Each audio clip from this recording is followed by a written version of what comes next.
আগামী ২ মাস আপনি চুপ থাকবেন। আপনি ফুটবল লইয়ে কোনো কথা বলবেন না।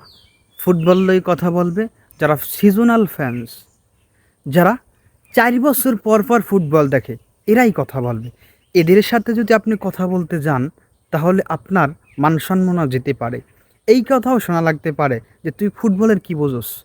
মানে সারা বছর রাত উজাগার কইরা খেলা দেখলেন আপনি, ক্লাবের খোঁজখবর রাখলেন আপনি, তারপর নিউজগুলা দেখলেন আপনি, কিন্তু আপনার এই কথা শোনা লাগতে পারে, "তুই কিসের ফুটবল বোঝোস?"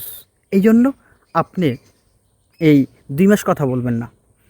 মানে বাংলাদেশে যদি জিজ্ঞেস করেন ভাই, একজন আর্জেন্টিনা ফ্যানের কাছে জিজ্ঞেস করবেন এবছর কাপটা কে পাইবে?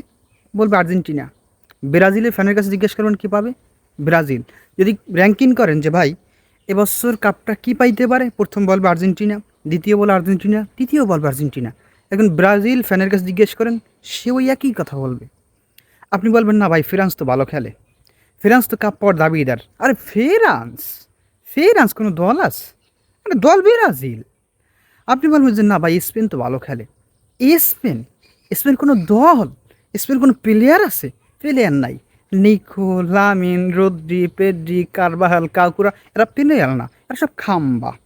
আবার বলবেন পর্তুগাল তো এবছর কাপ পাইতেই পারে, ভালো সম্ভাবনা। Portugal, Ronaldo. ওই দলের রোনালদো ছাড়া কোনো প্লেয়ার আছে? মানে পর্তুগালের বর্তমান স্কোয়াড যাতে রোনালদো জায়গা পায় না। কিন্তু আমাদের আর্জেন্টিনা ফ্যানেরা বলবে পর্তুগাল এটা কোনো দল? মানে বাংলাদেশের যদি এই ফ্যান গ্রুপের যদি আপনার ইংল্যান্ড, স্পেন, পর্তুগাল, তারপর এই যে বড়, বড় দেশ আছে এরা যদি দেখতো এরা আত্মহত্যা করে মরে যেত।